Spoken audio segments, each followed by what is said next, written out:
I woke up gasping for air, my heart hammering against my ribs like it was trying to escape my chest.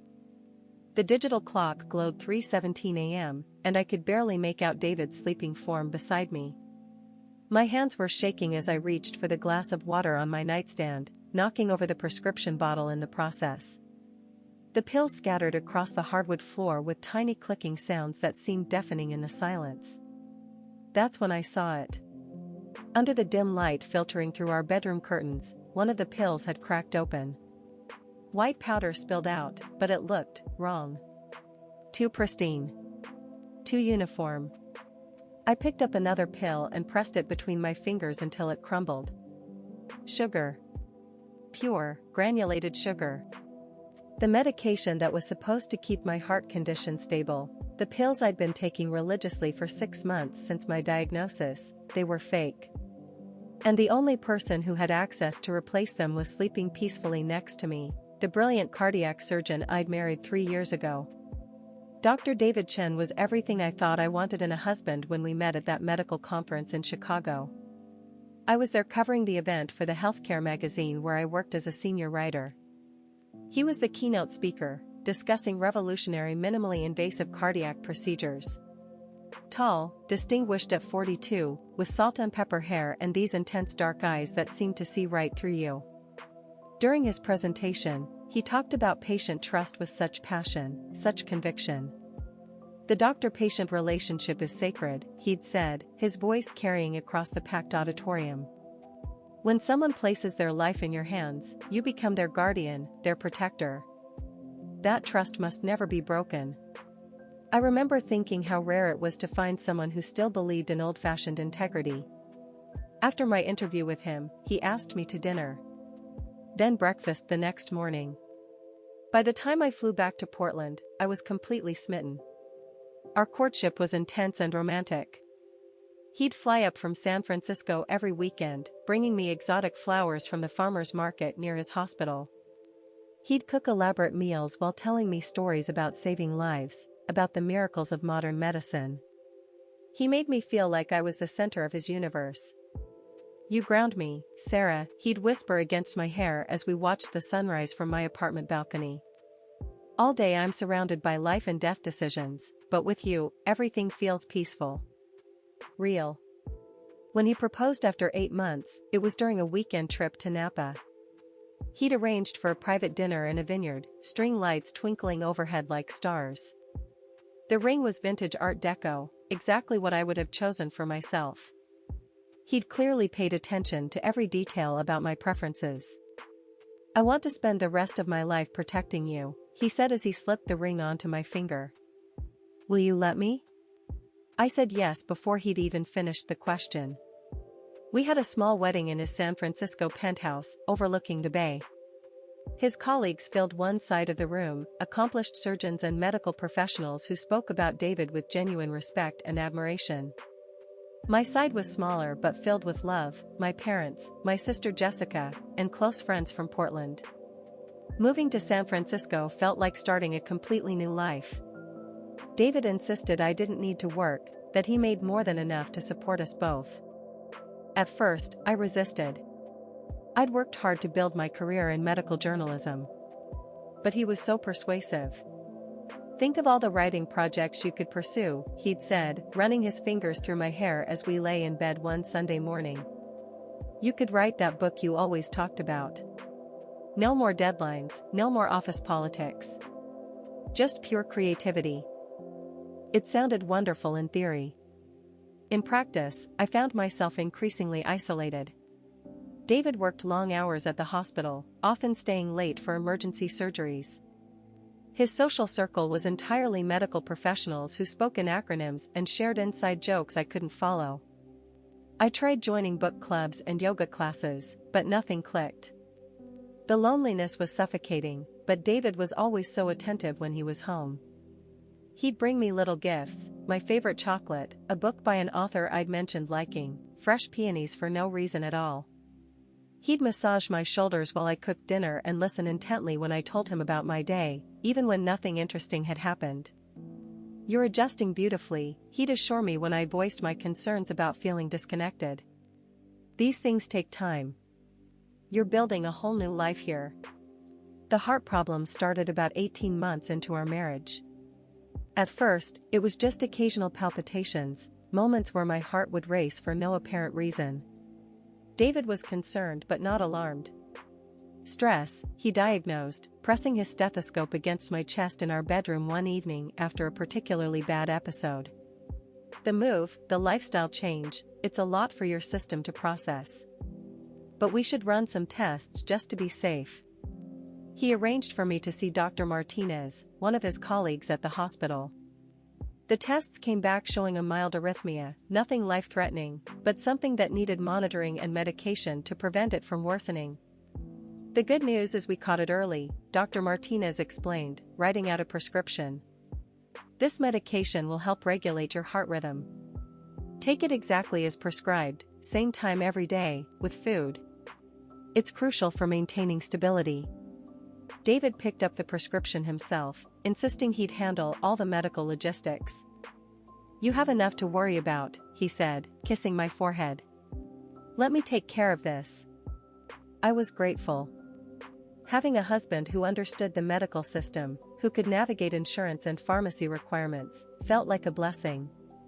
When I needed refills, he'd simply bring home a new bottle. When I had questions about side effects or dosages, he'd explain everything in terms I could understand. The medication seemed to work.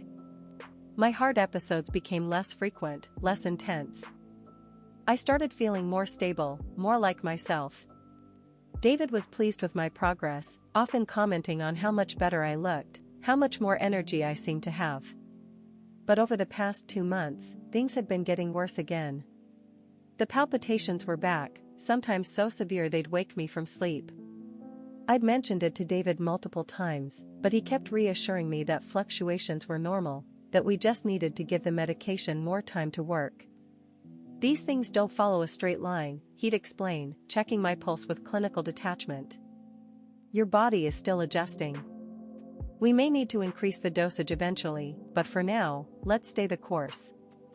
I trusted him completely. Why wouldn't I?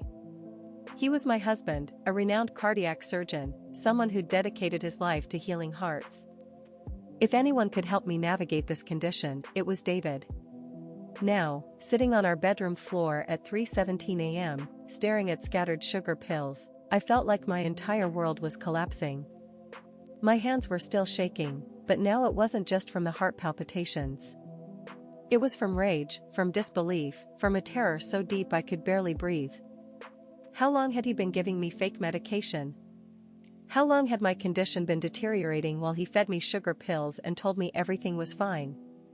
And why? Why would the man who'd sworn to protect me deliberately sabotage my health? I looked at David's sleeping face, so peaceful and innocent in the dim light. The same face that had looked into my eyes during our wedding vows. The same mouth that had promised to love and cherish me in sickness and in health. Had it all been a lie? My phone was on the nightstand. I grabbed it and quickly Googled the medication I was supposed to be taking. The images that popped up made my stomach drop. The real pills were blue with white specks, manufactured by a specific pharmaceutical company with distinct markings. The pills I'd been taking were smooth, white, unmarked. Generic sugar pills that you could buy at any medical supply store. I scrolled through the medication information, reading about proper dosages and potential side effects. Then I found the section that made my blood turn to ice. Discontinuation of this medication without proper medical supervision can result in severe cardiac episodes, including heart failure and death. He wasn't just giving me fake pills. He was actively endangering my life by withholding real medication. Every day I went without proper treatment, my condition was getting worse.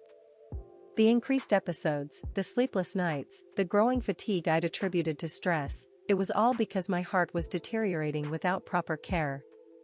I wanted to shake him awake, to scream at him, to demand answers.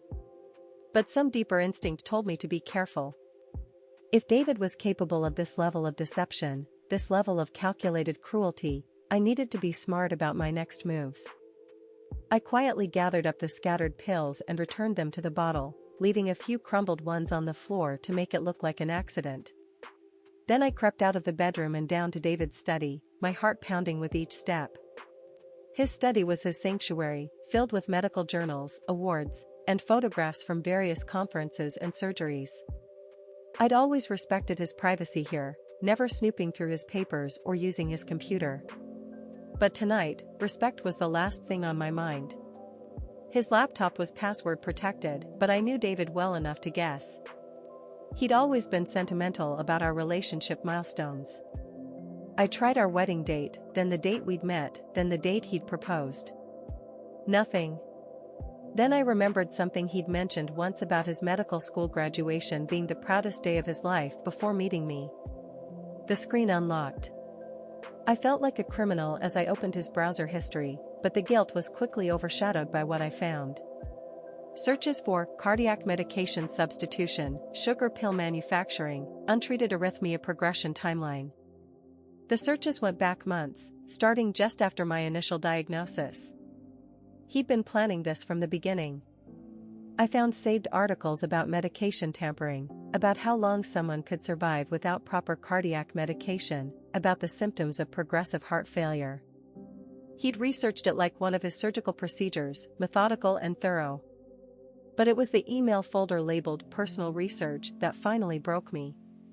The emails were between David and someone named Dr. Rebecca Walsh. At first, they seemed professional, discussions about cardiac procedures, patient cases, medical conferences. But as I scrolled through them, the tone became more intimate, more personal. "I can't wait to start our life together properly," Dr. Walsh had written in an email dated just 2 weeks ago. "I know this situation is complicated, but we're so close now." David's response made me physically sick. "Sarah's condition is progressing exactly as expected. Based on my calculations, we have maybe 6 months before it becomes critical. The life insurance policy matures in 4 months, which gives us a comfortable window. After that, we can finally be together without any complications." The life insurance policy. I remembered David insisting we both get substantial life insurance policies shortly after my diagnosis. "Just to be safe," he'd said. "With your heart condition, it's important that we're prepared for anything." The policy was for $2 million. I sat in that study for hours, reading through months of correspondence between my husband and his lover. They'd planned everything meticulously. David had diagnosed me with a condition I actually had, but instead of treating it, he'd been allowing it to worsen while documenting my decline for insurance purposes. Dr. Walsh was a cardiologist at a different hospital, someone David had met at a conference 6 months before my diagnosis. Their affair had started as a professional relationship but quickly turned personal. She was recently divorced, childless, and apparently willing to help David murder his wife for insurance money. The emails revealed their entire plan. David would continue giving me placebo medication while documenting my deteriorating condition. When I inevitably went into cardiac failure, he'd rush me to the hospital and perform heroic but ultimately unsuccessful attempts to save me. Dr. Walsh would consult on the case, providing professional cover for the treatment decisions. My death would appear completely natural, the tragic result of a cardiac condition that had progressed despite the best medical care. David would be the grieving widower, supported by his colleagues and eventually consoled by Dr. Walsh. After a respectable mourning period, they'd begin their new life together, funded by my life insurance policy. As I read their messages, I realized how carefully David had been manipulating me throughout our entire marriage. My isolation wasn't accidental, it was strategic. By encouraging me to quit my job and move away from my support system, he'd made me completely dependent on him. Who would question his medical decisions about his own wife's care? The romantic gestures, the attention, the way he'd made me feel so cherished, it had all been part of the plan. He'd love-bombed me into trusting him completely, into handing over control of my life, my health, my future. By the time the sun rose, I felt like I'd aged 10 years. My heart was racing, but for once it wasn't just because of my medical condition. It was fury, pure and burning, mixed with a determination I'd never felt before. David found me in the kitchen making coffee, still in my nightgown, dark circles under my eyes. "You're up early," he said, kissing my cheek with the same tenderness he'd shown me every morning for 3 years. "How are you feeling? You had some restlessness last night." I looked at him, really looked at him. The concerned expression, the gentle touch, the way he was studying my face for signs of distress. He was monitoring my condition, documenting my decline, probably making mental notes for his insurance claim. "I'm okay," I said, forcing a smile. "Just couldn't sleep. I think I'm having more episodes again." His eyes lit up with what I now recognized as satisfaction, not concern. "We should increase your medication," he said, reaching for the prescription bottle I'd left on the counter. "Maybe add an evening dose. More sugar pills. More time for my actual condition to worsen." "Whatever you think is best," I said. "You're the doctor." He smiled and kissed me again before leaving for the hospital. "I'll be late tonight," he called from the hallway. "Emergency surgery scheduled for this afternoon." Emergency surgery, or dinner with Dr. Walsh? I no longer believed anything that came out of his mouth. The moment his car pulled out of the driveway, I was on the phone with my sister Jessica in Portland. "I need your help," I said without preamble. "And you're going to think I'm crazy, but I need you to listen to me completely before you say anything." I told her everything. The fake pills, the emails, the insurance policy, the lover. Jessica listened in shocked silence, occasionally gasping or cursing under her breath. "Jesus Christ, Sarah," she whispered when I finished. "We need to call the police right now." "With what evidence?" I asked. Everything I found was on his password-protected computer that I accessed illegally.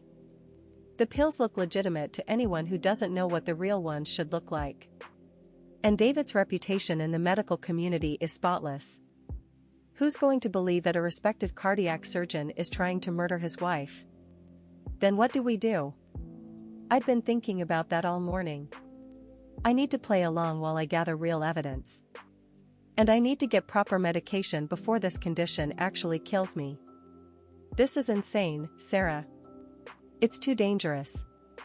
What if he realizes you know? Then I'm dead anyway, I said simply. At least this way I have a chance to fight back. The first step was getting real medication without David knowing. I called Dr. Martinez's office, explaining that I'd been traveling and lost my prescription. Could I schedule an emergency appointment to get a refill? Dr. Martinez saw me that afternoon. When I described my worsening symptoms, he was immediately concerned. "Your husband didn't mention that your episodes were increasing," he said, frowning at his computer screen. "According to his last report, you were stable and responding well to treatment." David had been communicating with Dr. Martinez about my condition, apparently providing false updates about my progress. "I think I've been downplaying it," I lied. "I didn't want David to worry. He's been so stressed with work lately." Dr. Martinez ran an EKG, and his expression grew grave. "Sarah, your heart rhythm is significantly more irregular than it was 6 months ago. The medication should be controlling this. Are you taking it exactly as prescribed?" "Every day, same time, with food," I said.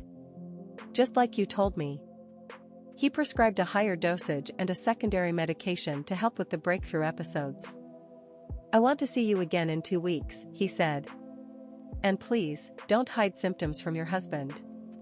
I know he's busy, but you're his priority. He needs to know if your condition is deteriorating." I filled the real prescriptions at a pharmacy across town, paying cash and using my maiden name. Then I drove to a medical supply store and bought unmarked sugar pills that looked similar to my real medication. That evening, I carefully replaced half the sugar pills in my original bottle with real medication, making sure to leave enough fake pills that David wouldn't notice the count was off.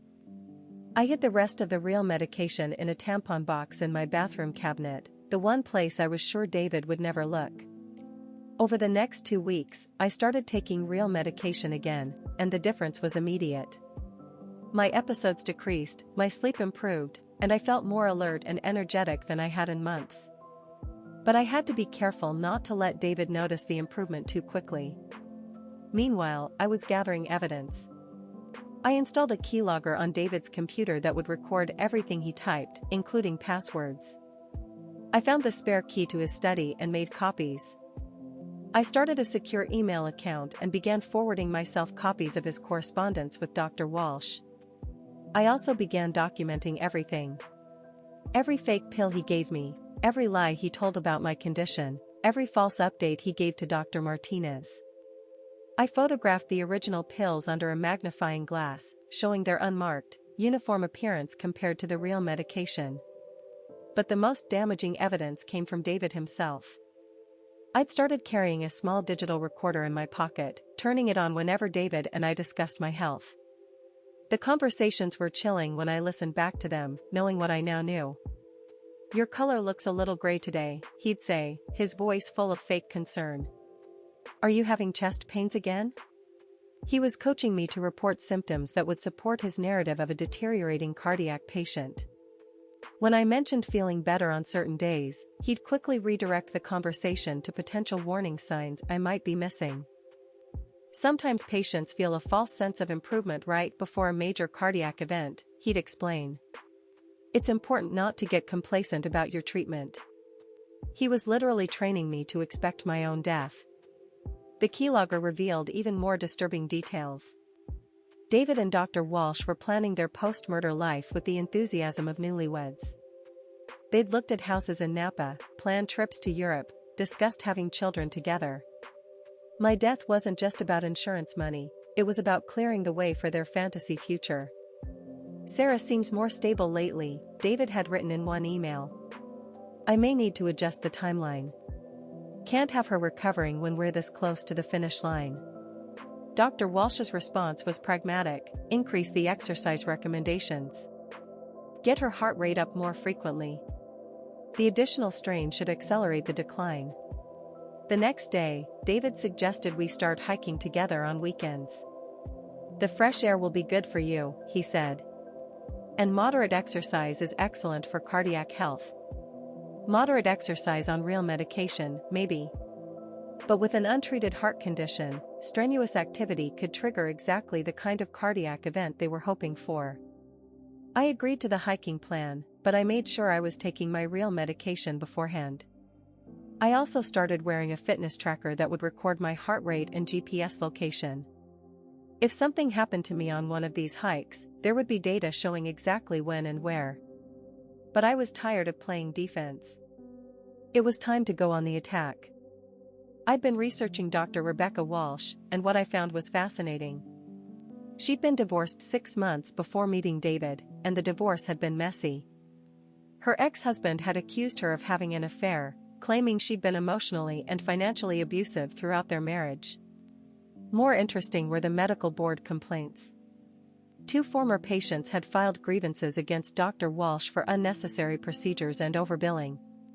The complaints had been dismissed due to lack of evidence, but the pattern was suggestive.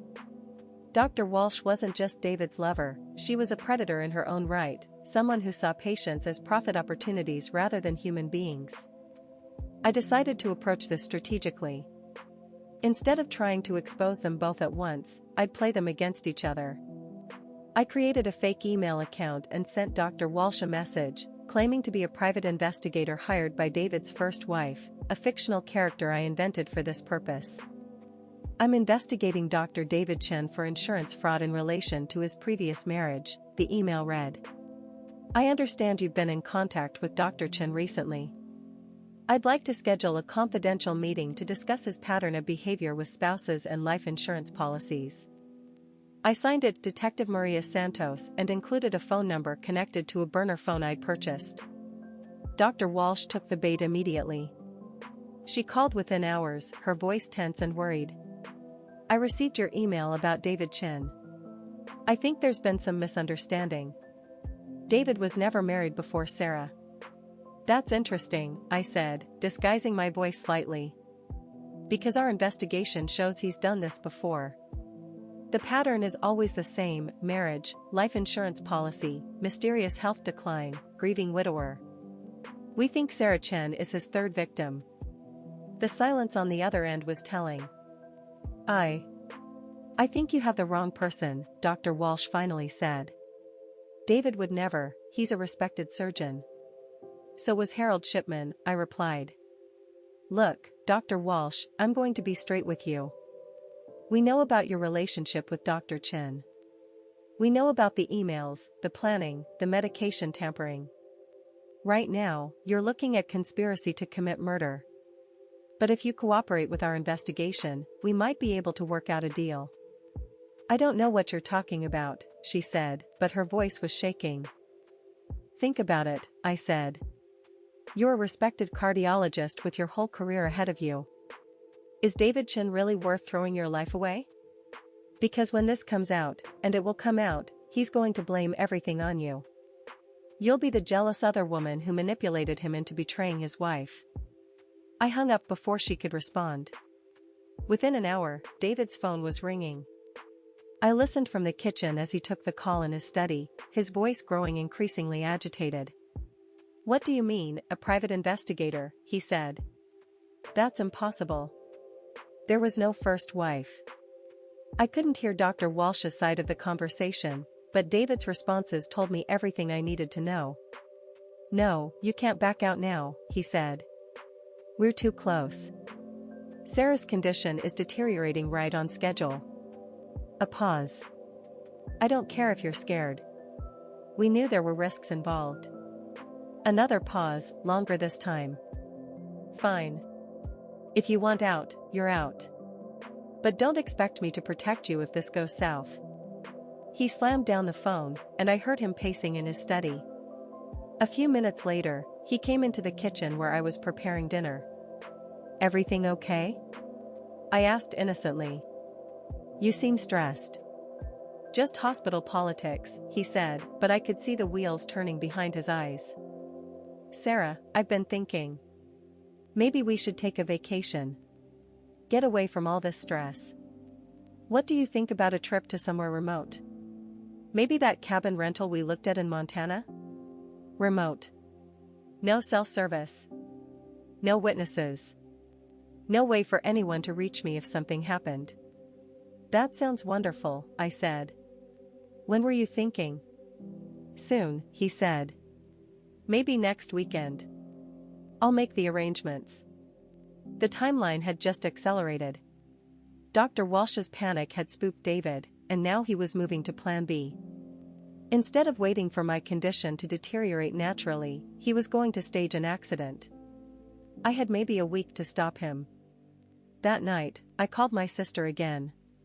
He's planning to kill me next weekend, I said without preamble.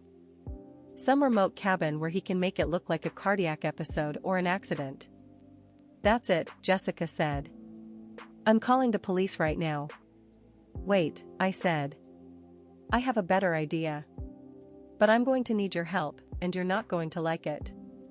My plan was risky, but it was the only way to get the evidence we needed to convict David and Dr. Walsh. I was going to let David take me to the cabin, but I wouldn't be going alone. I contacted a private investigator in San Francisco, someone with experience in insurance fraud cases. I showed him all the evidence I'd gathered, the fake pills, the emails, the recorded conversations. He was immediately interested. This is one of the most elaborate spousal murder plots I've ever seen, he said. But you're right about needing more evidence. What you have now might not be enough to convict, especially given your husband's reputation. So we get him on tape actually trying to kill me, I said. Absolutely not, he replied. I won't be party to putting you in that kind of danger. I'm already in danger, I pointed out. Every day I stay married to him, I'm at risk. At least this way, I control the situation. We worked out a plan. I would wear a wire during the cabin trip. The PI and his partner would be nearby, monitoring the situation with surveillance equipment. If David made any move to harm me, they'd intervene immediately. I also arranged for Jessica to come to San Francisco under the pretense of visiting. She'd be staying at a hotel, but she'd be my backup contact in case something went wrong. The night before we were supposed to leave for the cabin, David made his final mistake. I found him in the bathroom, crushing up pills and mixing the powder into my evening vitamins. Not sugar pills this time. Real medication, but the wrong medication. I recognized the pills from my research. They were digoxin, a heart medication that could be fatal in high doses or when combined with other cardiac drugs. He wasn't planning to wait until we got to the cabin. He was going to trigger a massive cardiac event before we even left San Francisco, probably hoping I'd collapse during the drive and he could claim I'd had a sudden episode. I pretended I hadn't seen anything, taking the vitamins he offered and palming them instead of swallowing. Later, I tested them with a home drug testing kit I'd purchased. Positive for digoxin at levels that would have killed me within hours. The next morning, David was unusually attentive as we packed for our trip. "How are you feeling?" he asked repeatedly. "Any chest pain? Dizziness? Nausea?" He was waiting for the digoxin to take effect. "I feel fine," I said each time, watching his increasing frustration. We loaded our bags into his BMW and started the drive north toward the cabin. David had chosen a place 3 hours away from San Francisco, nestled in the mountains with no cell service and no nearby neighbors. The private investigator and his partner were following us at a distance, staying out of sight but maintaining radio contact with me through a hidden earpiece. About an hour into the drive, David pulled over at a rest stop. "I should check your pulse," he said, reaching for my wrist. "You look a little pale." My pulse was steady and strong, thanks to the real medication I'd been taking secretly. But I could see the calculation in David's eyes. If the digoxin hadn't worked, he'd need another plan. "Maybe we should turn back," he said. "I'm worried about taking you so far from medical facilities." "I'm fine, David," I said. "I've been looking forward to this trip. Some time away from everything sounds perfect." He studied my face for a long moment, then nodded. "Okay. But we're turning back at the first sign of any symptoms." We continued driving, and I could feel David's tension increasing with every mile. He kept glancing at me, checking for signs of distress that weren't coming. When we finally reached the cabin, it was exactly as isolated as I'd expected. Dense forest surrounded a small wooden structure with no visible neighbors and no cell towers in sight. Perfect for murder. "It's beautiful," I said, stepping out of the car. "So peaceful." David smiled, but it didn't reach his eyes. "Why don't you rest while I unpack?" he suggested. "The altitude might affect your condition."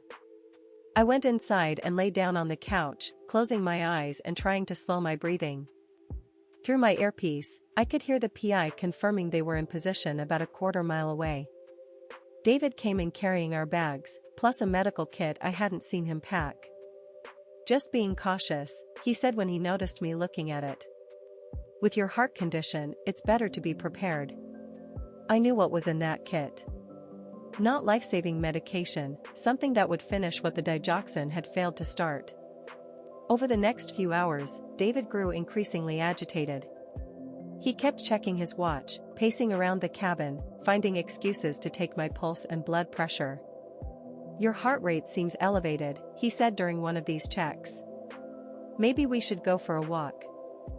Fresh mountain air might help." A walk in the isolated forest, away from any potential witnesses. Away from the surveillance team monitoring our location. "That sounds nice," I said. "But maybe we should wait until tomorrow? I'm feeling a little tired." "Exercise is good for cardiac patients," he insisted. "The movement will help regulate your rhythm." He was growing desperate, trying to find a way to trigger the cardiac event he needed for his plan to work. That's when I decided to force his hand. "David," I said, sitting up on the couch. "I need to tell you something." He froze, and I could see fear flash across his face. "I know about the pills," I said quietly. The color drained from his face. "What pills?" "Your medication? The sugar pills you've been giving me instead of real medication." "I know about Dr. Walsh. I know about your plan to kill me for the insurance money." For a moment, he looked like he might deny everything. Then his expression shifted, and I saw the real David for the first time, cold, calculating, completely devoid of the warmth I'd fallen in love with. How long have you known? He asked calmly. Long enough, I said. Long enough to gather evidence. Long enough to make sure you can't hurt anyone else. He laughed, a sound completely empty of humor. Evidence? What evidence could you possibly have? You're a sick woman with a heart condition who's been under tremendous stress. Who's going to believe you over me? The private investigators who've been documenting everything, I said. The ones who are listening to this conversation right now. His face went white. You're lying. I pulled out the recording device I'd been carrying, showing him the red light that indicated it was running. Am I? For the first time since I'd known him, David looked genuinely afraid. Sarah, he said, his voice taking on the gentle tone I'd once found so comforting. You don't understand. I was trying to help you. The stress of your condition was making you paranoid, delusional. I was protecting you from unnecessary anxiety about your health. By giving me sugar pills instead of medication that could save my life? The medication wasn't working anyway, he said. Your condition is more serious than Dr. Martinez realized. I was trying to spare you the psychological trauma of knowing how advanced it really is. Even now, caught red-handed, he was trying to gaslight me. Trying to make me doubt what I knew to be true. What about Dr. Walsh? I asked. Was she helping you protect me too? His mask slipped completely then. The pretense of caring, of medical concern, vanished. Rebecca was a mistake, he said coldly. She got cold feet. Started talking about backing out. I would have handled this situation differently if she hadn't panicked. Handled it how? Your condition is terminal, Sarah. With proper medical care, you might have had another year, maybe 2.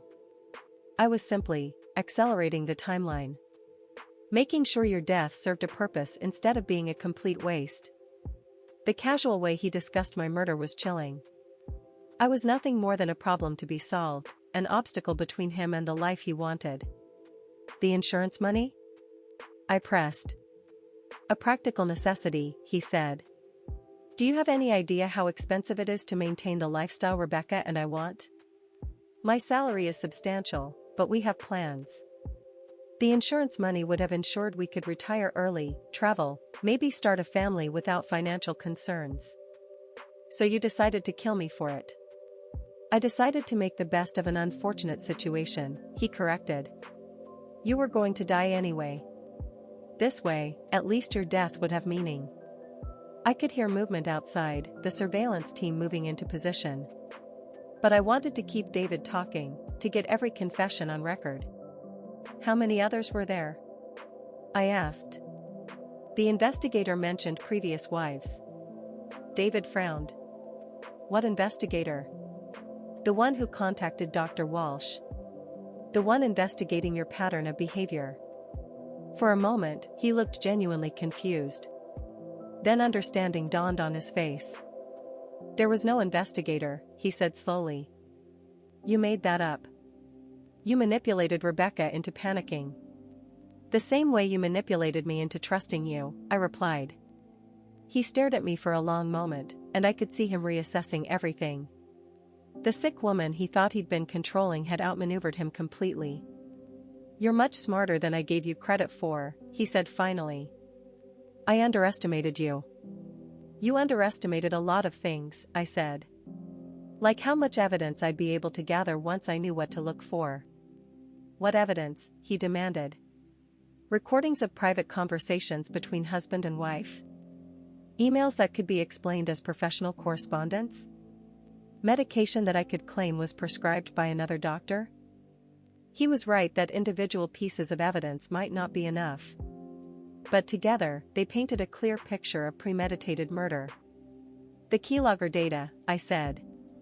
Every email, every search, every conversation with Dr. Walsh. The timeline showing exactly when you started researching medication tampering and cardiac failure progression. His confidence wavered slightly. The real medication I'd been taking secretly, I continued. The improvement in my condition that disproves your claims about terminal illness. The sugar pills I kept as evidence. The recorded conversations where you coached me to report symptoms that would support your narrative. With each piece of evidence I listed, David looked more trapped. And tonight, I added, the digoxin you mixed into my vitamins. The same digoxin that would have killed me if I'd actually taken it. David's jaw clenched. You can't prove I put anything in your vitamins. Actually, I can. I kept the pills you gave me, and I had them tested. Lethal levels of digoxin mixed with my regular vitamins.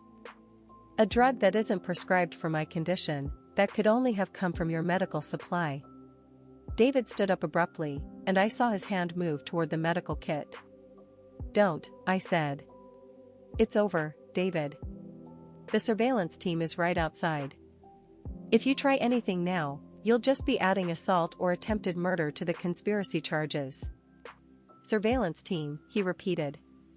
You really did think of everything, didn't you? I had to, I said. You gave me no choice. David looked around the cabin like a trapped animal, calculating his options. I could see him considering whether he could still salvage his plan somehow. That's when the front door opened, and 2 men in FBI windbreakers entered with their weapons drawn. Dr. David Chen, one of them said, you're under arrest for conspiracy to commit murder, insurance fraud, and practicing medicine with intent to harm.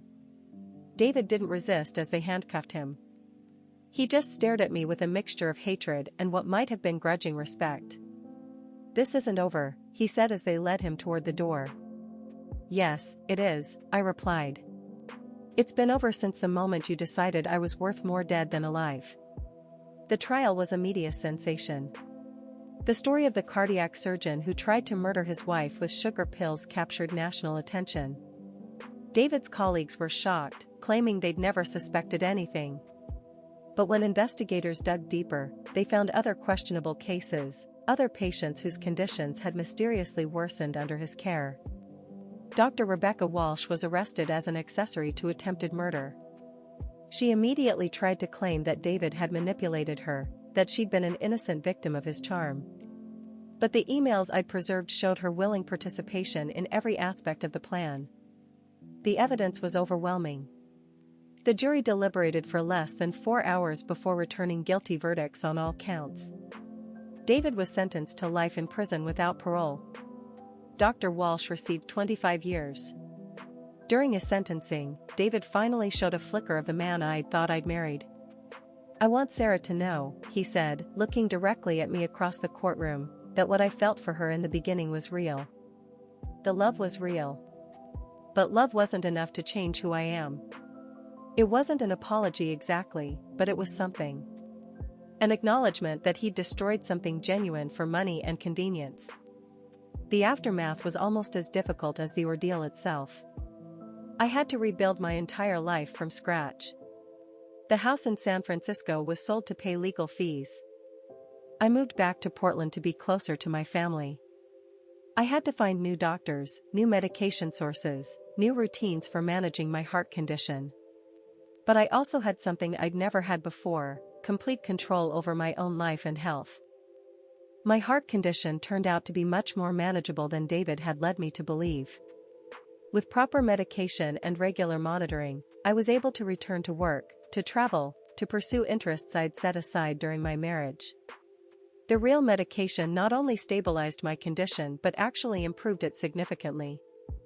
I wrote a book about the experience, Prescribed for Death, How I Discovered My Husband Was Trying to Kill Me. It became a bestseller, and I used the proceeds to start a foundation supporting victims of domestic abuse and medical fraud. The hardest part wasn't the betrayal or the fear or even the knowledge that someone I'd loved had tried to kill me. The hardest part was learning to trust again, trust doctors, trust romantic partners, trust my own judgment. I went through extensive therapy to process not just the trauma but the guilt. I blamed myself for not seeing the signs earlier, for being so easily manipulated, for putting myself in such a vulnerable position. Predators are skilled at what they do, my therapist reminded me regularly. David didn't choose you because you were weak or gullible. He chose you because you were loving, trusting, and vulnerable due to your medical condition. Those aren't character flaws, they're human qualities that make relationships possible. It took 2 years before I could even consider dating again. When I finally did, it was with a journalist I met at a conference where I was speaking about medical fraud. Someone who understood the importance of asking questions, of verifying information, of never taking anything at face value. We took things incredibly slowly. I insisted on meeting his friends, his family, his colleagues. I researched his background thoroughly. I even hired the same private investigator who'd helped me catch David to run a background check. I know this seems excessive, I told him after 6 months of dating. But I need to know that I can trust my judgment again. It doesn't seem excessive at all, he replied. It seems smart.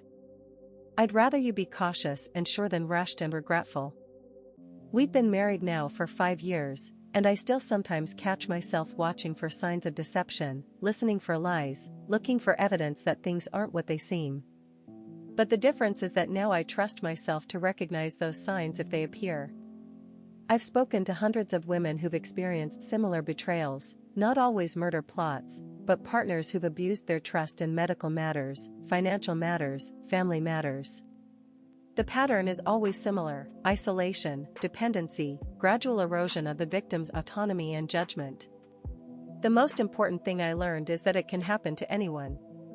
Intelligence, education, professional success, none of those things protect you from sophisticated manipulation by someone who claims to love you. But the second most important thing I learned is that you're stronger than you think. Even when someone has systematically undermined your confidence, your health, your support system, you still have power. You can still fight back. You can still save yourself. David thought he was so much smarter than me. He thought his medical training, his professional reputation, his carefully planned manipulation made him invincible. He never considered that the woman he'd isolated and weakened might develop her own skills, might learn to investigate and gather evidence, might turn his own tactics against him. He underestimated me because he saw me as a victim rather than a person. That was his fatal mistake. I still take medication for my heart condition, but now I manage it myself. I have relationships with multiple doctors who don't know each other, so no single person controls my medical information. I keep detailed records of all my medications and test results. I trust, but I verify. Some people might call it paranoia. I call it self-preservation. The foundation I started has helped dozens of people escape dangerous situations with partners who were abusing their medical, financial, or emotional vulnerabilities. We provide resources for gathering evidence safely, finding legal representation, and rebuilding lives after betrayal. Every time I help someone else, I'm reminded that my experience, as terrible as it was, wasn't meaningless. It gave me knowledge and skills that I can use to protect others. David is still in prison, and he'll likely die there. Dr. Walsh was released on parole last year, but her medical license was permanently revoked. She works now as a medical consultant for an insurance company, a job with no patient contact and extensive oversight. I don't hate them anymore. Hate requires emotional energy I'd rather spend on better things. But I haven't forgiven them either. Forgiveness would imply that what they did was somehow understandable or forgivable. It wasn't. They made a calculated decision to end my life for financial gain. They nearly succeeded. That's not something you forgive, it's something you learn from and move past. Today, I have a life I never could have imagined during those dark months when I thought I was dying of a progressive heart condition. I have meaningful work, genuine relationships, and complete control over my own health and future. I survived because I refused to be a victim. When I discovered the truth, I didn't collapse or run away or hope someone else would save me. I gathered evidence, made plans, and fought back strategically. The woman David married was trusting, dependent, and isolated. The woman who brought him down was suspicious, resourceful, and connected to a network of people who wanted to help her succeed. Both versions of me were real. The difference was that I chose which one would define my future. Have you experienced something like this? Tell me in the comments.